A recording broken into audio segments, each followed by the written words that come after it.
Hello, whoever and wherever you may be. I'm James Randi. Or did you guess? There are well-accepted accounts from the Bible that Christians and others never question. Events and locations that are part of the story told of Christ and his history.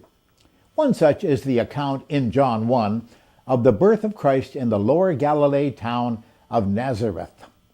This town is not mentioned at all in the Old Testament, nor in any of the extensive rabbinical literature, and the only established site there is the ancient town water well, now referred to, no surprise, as Mary's Well. The modern town is covered with churches, also no surprise, and though archaeology offers no support at all for them, the Nazarenes can point out sites such as Joseph's carpentry shop and the spot where Mary received the Annunciation, the message from the angel Gabriel that she was pregnant with Jesus, as well as the exact location of Mensa Christi, the table where Jesus dined with his apostles after his resurrection, and the site of the synagogue where Jesus preached as a lad. But Nazareth may be overrated as an historical site that proves the inerrancy of the Bible. Author René Salm has written The Myth of Nazareth, the Invented Town of Jesus, a book that effectively demonstrates the controversial archaeology of the town where the Bible has Jesus Christ being born. Of course, the religious faction has reacted furiously to the book, specifically in the Bulletin of the Anglo-Israeli Archaeological Society, BAIAS, which devotes some 47 pages to 5 angry rebuttals. There is, we are told, an ambitious commercial enterprise presently under construction in Nazareth to rescue the facts about Jesus' hometown. It's a resort known as Nazareth Village. It is designed to eventually contain streets and several dozen stone houses inhabited by actors and storytellers in authentic garb, who will illuminate the life and teachings of Jesus, a notion perhaps inspired by the phenomenal success of Disneyland, where Tinkerbell and Mickey Mouse are seen flitting and strolling about, also in authentic garb. As of 10 years ago, an international consortium of Christian groups called the Miracle of Nazareth International Foundation had raised some $60 million for the project, with contributors in the U.S. such as former President Jimmy Carter, Pat Boone, and Reverend Reggie White, formerly a Green Bay Packer football star. Scholars associated with the Nazareth Village Project, Stephen Fahn, Yehuda Rapuano, and Ross Voss, none of them archaeologists, now say that evidence has been discovered there for a town that existed at the time of Jesus, a settlement before the First Jewish War that took place in 70 CE. This evidence was simply lying on the open surface of the site, they say. This claim, author Salm shows, is bogus, and it results from misdating, mislabeling, misinterpreting, and from pure invention. These artifacts and facts were somehow missed by the previous crowds of professional archaeologists who have been digging on that site for the last century. The Nazareth Village Resort lies on a 15-acre plot of land called the Nazareth Village Farm, the NVF. The scholars under discussion surveyed the farm, dug on it, and published a lengthy report in the 2007 issue of the BAIAS Journal. There is little difficulty to show that their evidence for a town there, 11 small pieces of pottery shards, actually dates as late as the 2nd century CE, and Salm's research shows that the rest of the material from the Nazareth site dates well after the time of Jesus Christ. There simply is no demonstrable evidence from the Nazareth site that dates to the time of Jesus Christ and to Hellenistic times.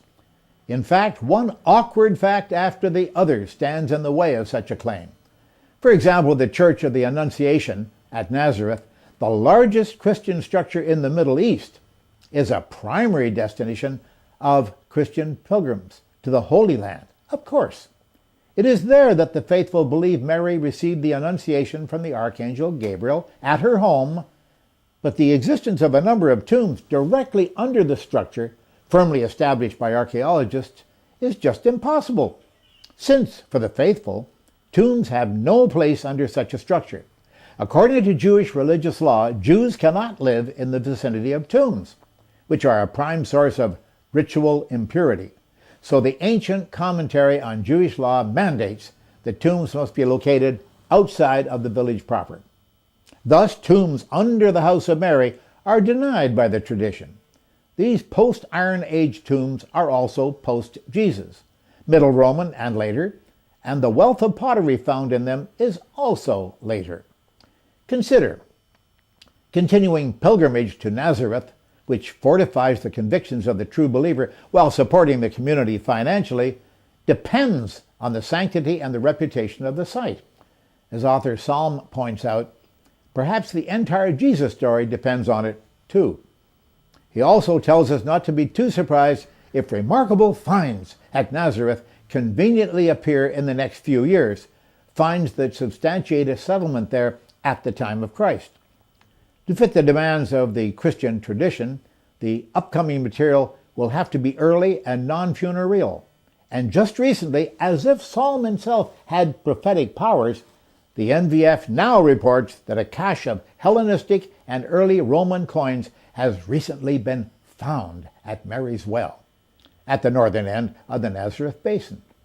But strangely, nothing even remotely similar had ever been found there before in the entire century of professional digging about.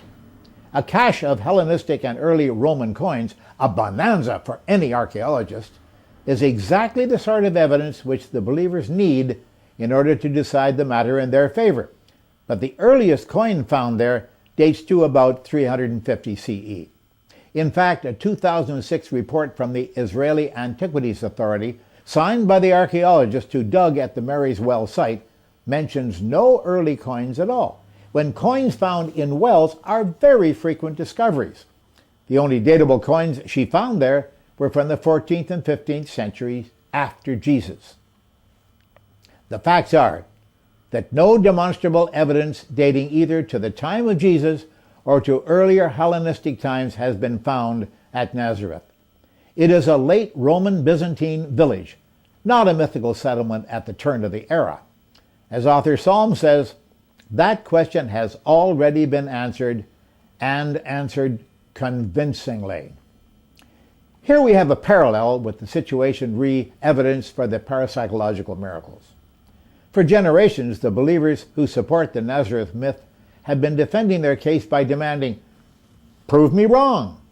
When empiricists come up with the required facts, they discover that the facts don't seem to matter to those people. They also know that there's no way to disprove a myth. Psalm notes, as I have, that no one can prove that Santa Claus doesn't exist, for example. We can go to the North Pole, we can dig up there all we want, and we can find absolutely no evidence for his gift manufacturing facility, nor for his team of flying reindeer. All the believer has to say, under those circumstances, is, well, you just didn't look in the right places, or he's hiding, or even, he's invisible. Ooh. Measuring chimneys, tracing gifts back to the factories in China where they were made, and discovering that the serial numbers on watches were stamped there in a little Swiss town, those things prove nothing to the true believer. The mythology of Jesus is every bit as weird. Oh, one additional fact.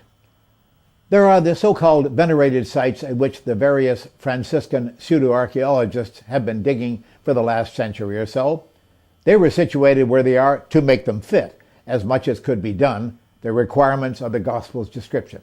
For example, according to Luke 4, verses 16 to 30, quote, "He came to Nazareth, where he had been brought up, and as his custom was, he went into the synagogue on the Sabbath day and stood up to read." He spoke some controversial words. "And all they in the synagogue, when they heard these things, were filled with wrath, and rose up, and thrust him out of the city, and led him unto the brow of the hill, whereupon their city was built, that they might cast him down headlong." End of quote. By the way, Jesus escaped by some sort of subterfuge, but we don't have to get into that. But let's examine these infallible facts, shall we? According to these holy words, said to be written by St. Luke himself, there was a synagogue at Nazareth. But extensive archaeological excavation, over a century remember, has only found the city well, nothing else. Not one stone of construction remaining from this temple, anywhere in the vicinity.